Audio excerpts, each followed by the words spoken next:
Stage پر موجود معزز علماء کرام، دیگر ذمہ داران مسجد، جماعت و جمعیت کے احباب اور پردہ نشین ماں اور بہن، اللہ تبارک و تعالیٰ کا بے انتہا فضل و کرم ہے کہ اس نے ہم تمام کو ایک بابرکت محفل میں جمع کیا ہے۔ اللہ سے دعا ہے کہ اللہ تبارک و تعالیٰ ہمارے اس اجتماع کو اپنے بارگاہ میں قبول فرمائے اور جس نیک مقصد کے لیے ہم یہاں جمع ہوئے ہیں اس میں ہمیں کامیابی عطا فرمائے۔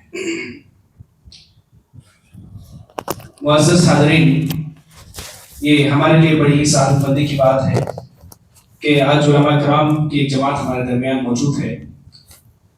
میں سب سے پہلے تمام آئے ہوئے علماء کرام کا پرتپاک خیر مقدم کرتا ہوں، اہلا و سہلا و مرحبا بکم۔ اور اسی طرح اس اجلاس کے سب سے اہم ترین شخصیت فضیلت الشیخ ابو حمدان اشرف علی حفظہ اللہ کا انشاءاللہ اس اجلاس کا آغاز ہمارے جناب کریم اللہ صاحب کے فرزند شیخ انس سے انشاءاللہ اس پروگرام کا آغاز کیا جائے گا۔ وہ آئے اپنے تلاوت کلام پاک سے اس بزم کا آغاز کریں۔ شیخ انس۔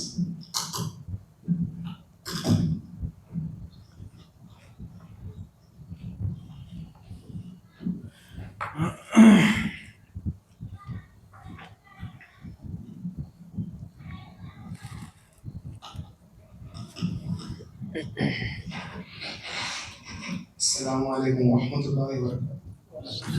السلام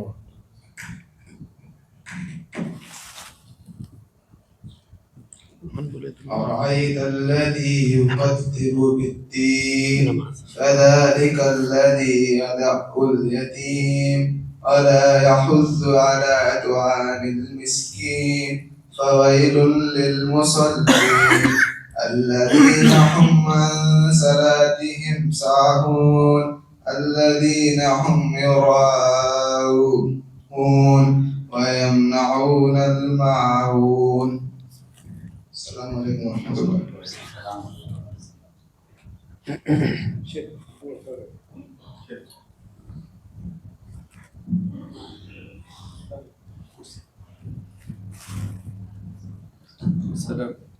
ہمارے شعبے کے ساتھی ہیں جمال الدین۔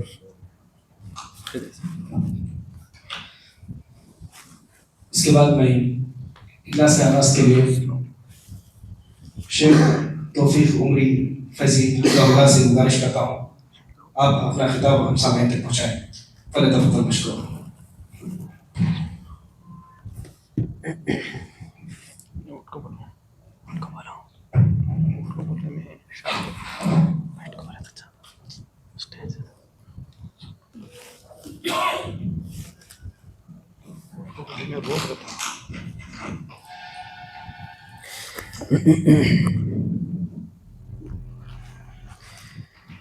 الحمد لله الذي خلق الكائنات لعباده وخلق العباد لعبادته وأرسل رسوله ليخرج عباده من الطرق الظلمات إلى طريقه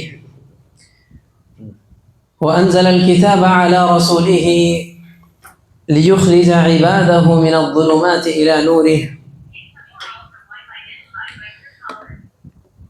وأشهد أن لا إله إلا الله وحده لا شريك له في الألوهية والربوبية والأسماء والصفات وأشهد أن محمدًا عبده ورسوله صلى الله على نبيه المجتبى وعلى رسوله المصطفى وعلى عبد الله المرتضى وعلى أصحابه ومن تبعهم بإحسان إلى يوم لقائه، أما بعد.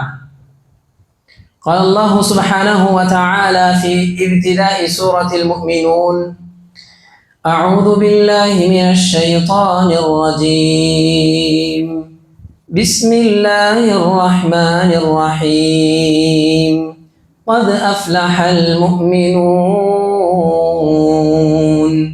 الذين هم في صلاتهم خاشعون وقال النبي صلى الله عليه وسلم أول ما يحاسب به العبد يوم القيامة الصلاة فإن صلحت فقد أفلح وأنجح وإن فسدت فقد خاب وخسر.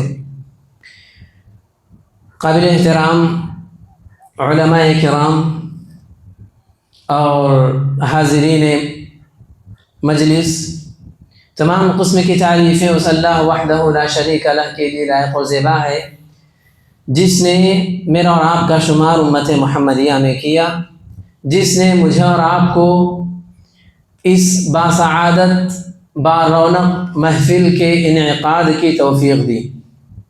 حاضرین، چونکہ اصل خطیب شیخ ابو حمدان اشرف فیضی حفظہ اللہ ہیں، ساتھ میں آ گیا تھا تو موقع مل گیا، بحکم ہی کچھ کہنے کے لیے آیا ہوں، تو سوچا نماز کے تعلق سے کچھ کہہ دوں، چونکہ اس پر بڑی غفلت ہمیں دیکھنے کو ملتی ہے، اور یہ اتنی اہم عبادت ہے جس کی بنیاد پر جنت کا فیصلہ ہوتا ہے، جس کی بنیاد پر جہنم کا فیصلہ ہوتا ہے، جس کی بنیاد پر ایک مسلمان رہتا ہے، جس کی بنیاد پر ایک مسلمان یا تو منافقین کی لسٹ میں آ جاتا ہے یا پھر کافروں میں شمار ہو جاتا ہے. آئیے اسی کے تعلق سے ہم جانتے ہیں. اللہ تبارک و تعالیٰ نے سورۃ المؤمنون میں، ہمارا ایمان ہے نا مومن کامیاب ہوں گے، مگر ان مومنوں میں کامیاب ہونے والے مومنین کی بھی صفات بتلاتے ہوئے اللہ تبارک و تعالیٰ نے پہلی صفت جو بتلائی، الذین هم فی صلاتهم خاشعون، نماز کی پابندی نہیں، پابندی کرنے والوں میں بھی بعض مصلی ایسے ہیں جو خشوع و خضوع کے بغیر بھی پابندی کرتے ہیں. تو اس لیے اللہ تبارک و تعالیٰ نے یہاں کہا وہ مصلی، وہ مومنین جو اپنی نمازوں میں خشوع و خضوع اختیار کرتے ہیں. خشوع و خضوع اختیار تو درکنار، ہم سے نمازوں کی پابندی ہی نہیں ہوتی. جمعے کے دن جتنی پبلک آتی، کہاں جاتی ہے وہ پبلک؟ جو لوگ آتے ہیں کہاں چلے جاتے ہیں وہ جمعے کی نماز کے بعد؟ کیا ان کا یہ ایمان ہے کہ اللہ تبارک و تعالیٰ صرف جمعے کی نماز کا حساب رکھتا ہے؟ کیا ان کا یہ عقیدہ ہے کہ صرف جمعے کی نماز کے تعلق سے پوچھا جائے گا؟ نہ، اللہ تبارک و تعالیٰ نے ان نمازوں کو وقت مقررہ پر فرض کرتے ہوئے کہا، ان الصلاة كانت على المؤمنین کتابا موقوتا، وقت مقررہ پر یہ نمازیں فرض ہیں.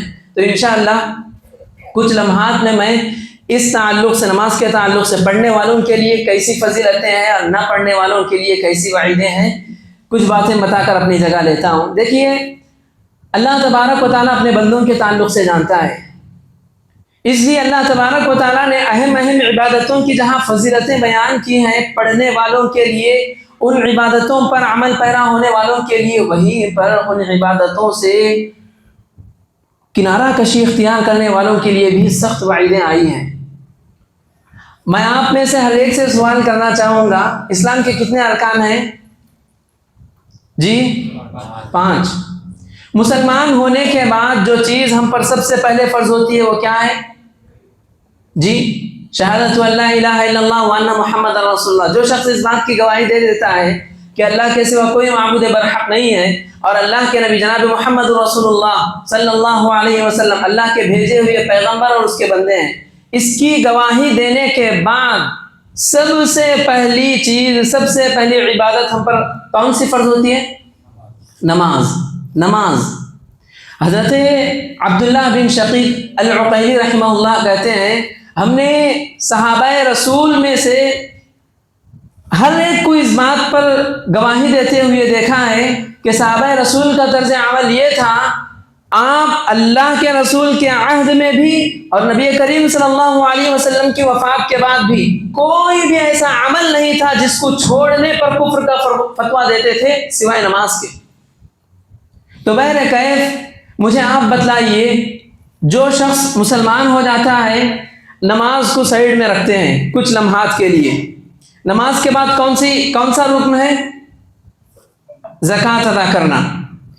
اگر ایک مسلمان جس کے پاس اتنا مال نہیں ہے کہ وہ زکوٰۃ کے نصاب تک نہ پہنچتا ہے، قیامت کے دن وہ اللہ سے کہہ لے گا نا کہ اللہ تو نے اتنا مال تو نہیں دیا تھا کہ میں اس مال میں سے زکوٰۃ ادا کر سکوں، تو اللہ اس کی گرفت کرے گا یا چھوڑ دے گا؟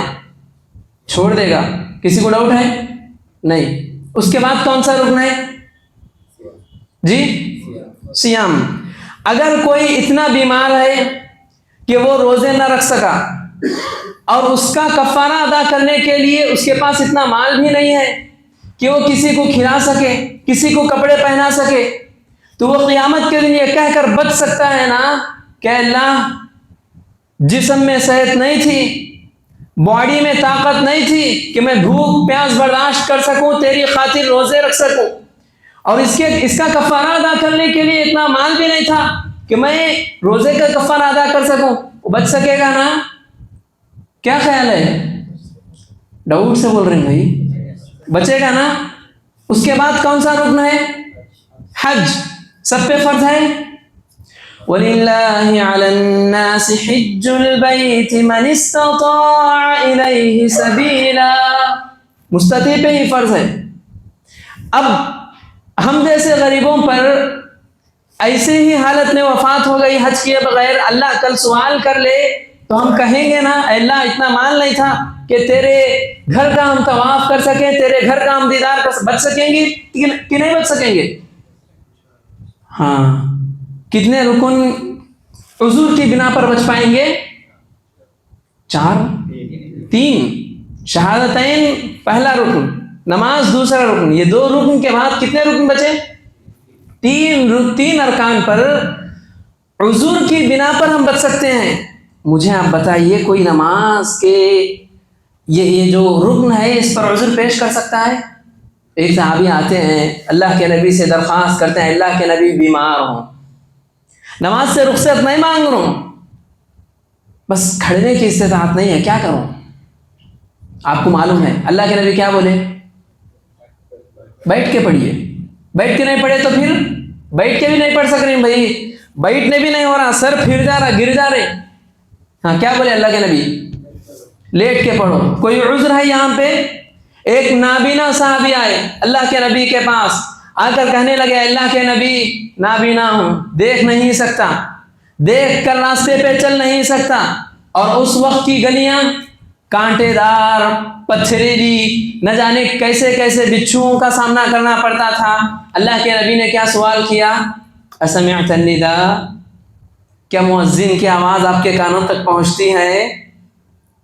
نابینا صحابی نے کیا جواب دیا؟ نعم، ہاں پہنچتی ہے۔ اللہ کے نبی نے کیا کہا؟ پھر تو آپ کو مسجد آنا ہے۔ آج کتنے ایسے مصلی ہیں جو کانوں تک نہ صرف اذان کی آواز پہنچتی ہے، اقامت کا بھی انہیں احساس ہوتا ہے، یہاں تک وہ محسوس کرتے ہیں کہ بھئی اتنا ٹائم ہو گیا ہے، 2 رکعت ختم ہو گئی ہوگی، 3 رکعتیں ختم ہو گئی ہوں گی، پھر بھی وہ نہیں آتے۔ بچ پائیں گے؟ نہیں بچ پائیں گے۔ اللہ نے جہاں فضیلتیں بیان کی، ڈھیر ساری فضیلتیں ہیں۔ اللہ تبارک و تعالیٰ نے کہا اتل ما اوحی الیک من الکتاب واقم الصلاۃ، فائدہ کیا بتلایا؟ ان الصلاۃ تنہی عن الفحشاء والمنکر، نمازیں ہر برائی سے روکتی ہیں، ہر فحش چیزوں سے روکتی ہیں۔ مجھے آپ کو اپنا جائزہ لینا چاہیے، ہم نمازیں پڑھ رہے ہیں مگر ہمیں برائی سے رکنے کی توفیق نہیں مل رہی ہے۔ کیا خیال ہے نمازیں قابل قبول ہیں؟ نہیں۔ نمازیں پڑھ رہے ہیں، اللہ کے نبی سے سوال کیا گیا اللہ ایک شخص نمازیں پڑھ رہا ہے رات میں چوری کر رہا ہے، نمازیں پڑھ رہا ہے تاریکی کا فائدہ اٹھا کے گناہوں میں مبتلا ہو رہا ہے، نبی کریم صلی اللہ علیہ وسلم نے کہا اس کی نمازیں قابل قبول نہیں ہیں، کیونکہ نماز تنہی عن الفحشاء والمنکر، فحش اور برائی سے روکتی ہیں۔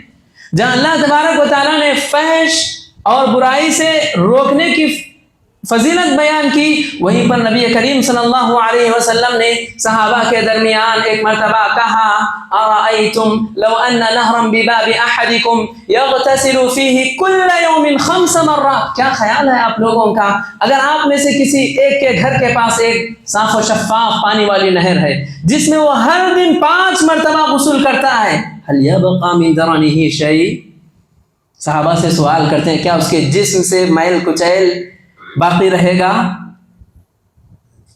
صحابہ نے جواب دیا لا یبقى من درنه شیء، اللہ کے نبی ایک آدمی 5 وقت دن میں صاف و شفاف پانی سے غسل کرتا ہو، لا یبقى من درنه شیء، کوئی بھی گندگی اس کے جسم میں باقی نہیں رہ سکتی۔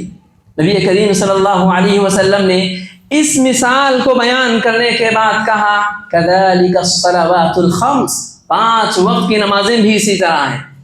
فجر کی نماز پڑھ لیے، عشاء سے لے کر فجر تک کوئی صغیرہ گناہ ہوا ہے مٹا دیتی ہے فجر کی نماز۔ ظہر کی نماز پڑھ لیے، فجر سے لے کر ظہر تک اگر کوئی صغیرہ گناہ ہم سے ہوا ہے مٹا دیتی ہے ظہر کی نماز۔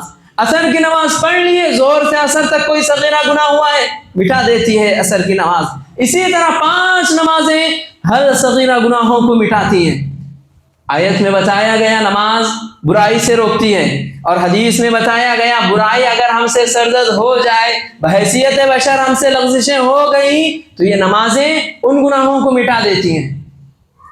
کتنی فضیلتیں ہیں۔ من صلی الصبح فهو فی ذمۃ اللہ، جو نماز فجر پڑھ لیتا ہے وہ اللہ کے ذمے میں آ جاتا ہے۔ اللہ، کتنے لوگ ہیں آج کی فجر کی نماز پڑھے ہیں؟ اپنے آپ سے پوچھ کے دیکھیے۔ جہاں فضیلتیں ہیں وہیں پہ وعیدیں سنائی گئیں فجر کی نماز کے تعلق سے۔ آج مسلمانوں میں دیکھا جاتا ہے ظہر کی نماز پڑھ لی، عصر کی نماز پڑھ لی، مغرب کی نماز پڑھ لی، عشاء کی نماز پڑھ لی، فجر کی نماز نے کہا بھائی ارے رات میں تھک کے آیا تھا بھائی، اٹھنے نہیں ہوا۔ الارم کب لگائے تھے؟ 8 بجے جانا تھا، 7 بجے لگایا۔ ہوتا ہے نہیں؟ فجر کی نماز نہیں، بچوں کے ذہن میں ہے ہی نہیں۔ 5 وقت کی نمازوں میں بھائی ایک ایسی بھی نماز ہے جو رات میں اٹھ کر پڑھی جاتی ہے، فجر کی نماز رات کی تاریکی میں اٹھ کر پڑھی جاتی ہے ہی نہیں۔ کیوں؟ گھر میں ماں باپ پڑھتے نہیں، کہاں سے بچوں کو ان باتوں کا خیال رہے گا؟ نبی کریم صلی اللہ علیہ وسلم کے پاس ایک ایسے شخص کا ذکر کیا گیا جو اپنی پوری رات سوتا رہا حتی اصبح، یہاں تک کہ وہ صبح ہو گئی۔ نبی کریم صلی اللہ علیہ وسلم نے کیا کہا اس شخص کے تعلق سے؟ ذاک رجل، وہ ایسا آدمی ہے جس کے کان میں شیطان نے پیشاب کیا۔ کتنی مزاحیہ بات ہے نا؟ شیطان اگر کسی کے کان میں پیشاب کرے، شارحین نے اس حدیث کی تشریح کرتے ہوئے کہا یا تو حقیقی معنوں میں شیطان نے اس کے کان میں پیشاب کیا ہے، یا پھر شیطانوں کے درمیان یہ ایک مسخرہ ہے کہ شیطان نے اس کے کان میں پیشاب کیا۔ اللہ اکبر۔ تو فضیلتیں کئی ہیں، بس ایک وعید سنا کر میں اپنی جگہ لیتا ہوں۔ حضرت عبداللہ بن عمر رضی اللہ عنہ بیان کرتے ہیں نبی کریم صلی اللہ علیہ وسلم ایک مرتبہ 5 وقت کی نمازوں کے تعلق سے کہہ رہے تھے، اور 5 وقت کی نمازوں کا ذکر آیا تو نبی کریم صلی اللہ علیہ وسلم نے فرمایا من حافظ علیہا کانت له نورا وبرہانا ونجاتا یوم القیامہ، جو شخص ان 5 وقت کی نمازوں کی پابندی کر لیتا ہے کل قیامت کے دن یہ نمازیں اس کے لیے نور بن کر آئیں گی، برہان بن کر آئیں گی، نجات بن کر آئیں گی۔ کیا یہ ہمارے لیے کافی نہیں ہے نماز پڑھنے والوں کے لیے؟ نور ایسے حالت میں بن کر آئے گی جب ہر کوئی اپنے اپنے گناہوں کی اعتبار سے تاریکی میں رہے گا، اس وقت نمازی نماز پڑھنے کی وجہ سے اس کی نمازیں اس کے لیے روشنی بن کر آئیں گی۔ برہان کس کو کہا جاتا ہے؟ ایسی دلیل جس کو دیکھ کر جج نہ دھتکار سکے، نہ رد کر سکے۔ نماز وہ برہان، کھلی واضح دلیل بن کر آئے گی۔ نجات، ایسی نجات، بھائی نجات لفظ کب استعمال ہوتا؟ بھائی ساری پریشانیوں سے نجات مل گئی، یعنی پریشانیاں سب ختم ہو گئی تو نجات، لفظ نجات کا استعمال ہوتا ہے۔ تو بندہ قیامت کی ساری ہولناکیوں سے جب بچ جاتا ہے تو نجات کا استعمال ہوتا ہے۔ تو نماز نجات بن کر آئے گی۔ یہ نماز پڑھنے والوں کے لیے بشارتیں ہیں، نماز نہ پڑھنے والوں کے لیے اسی حدیث میں بیان کیا گیا وَمَن لَّمْ يُحَافِظْهَا، اور جو ان نمازوں کی پابندی نہ کرے لَمْ تَكُن لَّهُ نُورًا وَلَا بُرْهَانًا وَلَا نَجَاةً، اور نماز نہ پڑھنے والوں کے لیے یہ نمازیں ان کے لیے نہ نور بن کر آئیں گی، نہ نجات بن کر آئیں گی، نہ برہان بن کر آئے گی۔ اتنا ہی نہیں، وَكَانَ يَوْمَ الْقِيَامَةِ مَعَ فِرْعَوْنَ وَقَارُونَ وَهَامَانَ وَأُبَيِّ بْنِ خَلَفَ، نماز نہ پڑھنے والا غور سے سنیں، جانے سے پہلے اس حدیث کو ذہن نشین کر لیں اور اس بات کو لیتے ہوئے جائیں، نماز نہ پڑھنے والے کا انجام کل قیامت کے دن فرعون کے ساتھ ہوگا، حامان کے ساتھ ہوگا، قارون کے ساتھ ہوگا، ابی بن خلف کے ساتھ ہوگا۔ اللہ اکبر! وہ شخص جو اپنی پوری زندگی مسلمانوں کی نظر میں مسلمان بن کر گزارا تھا، کل قیامت کے دن جب اس بے نمازی کو اٹھایا جائے گا تو اس کے ساتھ کون کون ہوں گے؟ جی، فرعون، ہارون نہیں، قارون، حامان، ابی بن خلف۔ علامہ ابن القیم رحمہ اللہ نے اس کی توجیہ بیان کرتے ہوئے لکھا ہے، انسان جو نماز چھوڑتا ہے 4 بنیاد پر چھوڑتا ہے، 4 بنیادی چیزیں ہیں، 4 وجوہات ہیں۔ کیا کیا ہیں؟ ایک، بھائی مالدار ہوں، کیا ضرورت ہے نماز پڑھنے کی؟ پیسہ ہے، سب کچھ ہے، بزنس ٹھپ پڑ گیا، مسجد کا ایڈریس پوچھ کے آتا، تہجد کا پابند بن جاتا، پھر بزنس اچھا چلنے لگا، مسجد کا راستہ کہاں ہے بھائی نہیں معلوم، پہلے معلوم تھا اب نہیں معلوم۔ قارون مالدار تھا کہ غریب تھا؟ مالدار تھا، اتنا مالدار تھا، اپنے اس مال کے انبار کو دیکھ کر کہنے لگا انما اوتیتہ علی علم عندی، میں اپنے علم کے بلبوتے پہ اس مال کو حاصل کیا ہوں۔ علامہ ابن القیم رحمہ اللہ نے لکھا ہے، جو اپنے مال کے بلبوتے پہ نماز چھوڑے گا کل قیامت کے دن قارون کے ساتھ اٹھے گا۔ اور ذمہ داریاں اتنی بڑھ جاتی ہیں کہ ذمہ دار کہتا ہے بھائی وہاں جانا رہتا ہے، یہاں جانا رہتا ہے، نماز پڑھنے ٹائم ہی نہیں ملتی، فرصت ملی تو پڑھ لیے، نہ ملی تو چھوڑ دیے۔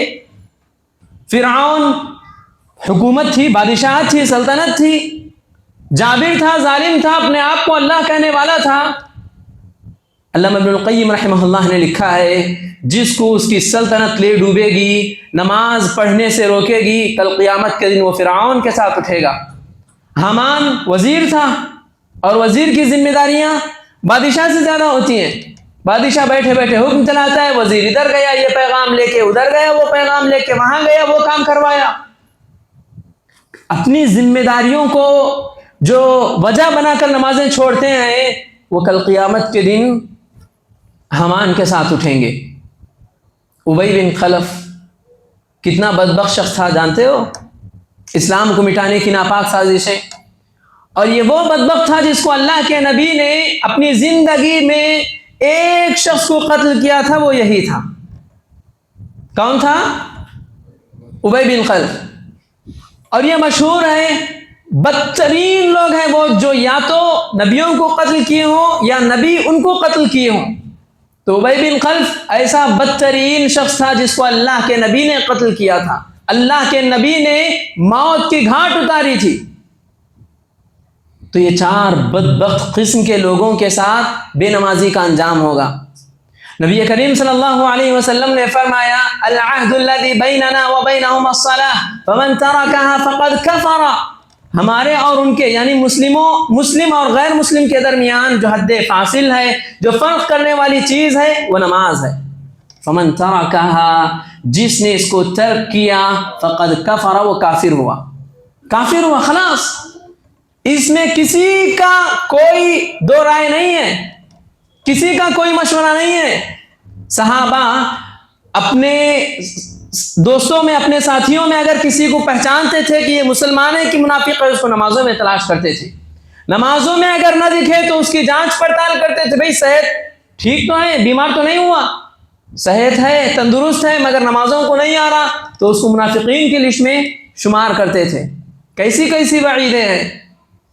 جنتی جنت میں چلے جائیں گے، جہنمی جہنم میں چلے جائیں گے، جنتی سوال کریں گے، جس کا نقشہ کھینچتے ہوئے اللہ تبارک و تعالیٰ نے کہا فی جنات یتساءلون عن المجرمین ما سلککم فی سقر۔ مجرموں کے تعلق سے، بھئی مجرم سقر میں کیوں گئے؟ کس چیز نے تمہیں سقر میں ڈھکیلا ہے؟ کیا جواب دیں گے؟ پہلا جواب، لم نک من المصلین، نمازیوں میں ہمارا شمار نہیں تھا، نماز ہی نہیں پڑھتے تھے۔ کہاں گئے؟ سقر میں۔ جہنم کے جو درجات ہیں ان میں سے ایک یہ ہے جہنم کے جو گڑھے ہیں ان میں سے ایک ہے. اور وہ جو 4 وقت کی پڑھتے ہیں مگر ایک وقت کی چھوڑ دیتے ہیں, کبھی پڑھ لیتے ہیں کبھی چھوڑ دیتے ہیں. ابھی پروگرام شروع جس تلاوت سے ہوا سورۃ الماعون میں, اس میں بھی ایک ایسی آیت آئی ہے جو نمازوں کی پابندی نہ کرنے والوں کو جھنجھوڑ کے رکھ دیتی ہے. کیا ہے؟ فویل للمصلین, نمازیوں کے لیے ویل ہے, بربادی ہے, ہلاکت ہے. اللہ اللہ, کیسے نمازی ہیں؟ الذین هم عن صلاتهم ساہون الذین هم یراؤون. یہ وہ نمازی ہیں جو نمازوں کی حفاظت نہیں کرتے تھے, بزی رہے چھوڑ دیے, ٹائم ملا تو پڑھ لیے, اور اگر آتے بھی تھے تو دکھاوے کے لیے آتے تھے, بھئی انہوں بھی جا رہی چلو جائیں گے. ایسا نہیں ہونا. ایسا اگر رہا کامیابی مقدر میں نہیں رہتی. الصلاۃ نور, نماز روشنی ہے, دنیا میں بھی, مرنے کے بعد بھی, قیامت میں بھی. تو لہٰذا نمازوں کی پابندی کیجیے. خلاصہ خطاب یہی ہے, نماز مسلمان پر سب سے پہلی وہ فرض ہونے والی وہ عبادت ہے جسے اللہ تبارک و تعالیٰ نے فرض کیا زمین پر. کہاں کیا؟ آسمان پہ بلایا, 7 آسمانوں کے اوپر. بھئی اس کی کئی فضیلتیں ہیں, سمجھنے والوں کے لیے سبحان اللہ صرف نمازوں کی پابندی میں لگ جانے کا من کرتا. نہیں سمجھے, اللہ نے جنہیں ہدایت نہیں دیا, شرح صدر نہیں ہوا, ویل ہے, بربادی ہے, ہلاکت ہے. دنیا میں بھی تباہی, آخرت میں بھی تباہی, قبر میں بھی دردناک عذابات سے 2 4 ہونا ہوگا. دعا ہے رب العالمین سے اللہ تبارک و تعالیٰ مجھے اور آپ کو اپنی نمازوں کی پابندی کرنے کی توفیق عطا فرما, نمازوں میں خشوع و خضوع اپنانے کی توفیق عطا فرما. اے اللہ ہمیں ان نمازوں کے ذریعے اپنی زندگی میں سدھار لانے کی توفیق عطا فرما. آمین یا رب العالمین. سبحان ربک رب العزت عما یصفون وسلام علی المرسلین والحمد للہ رب العالمین.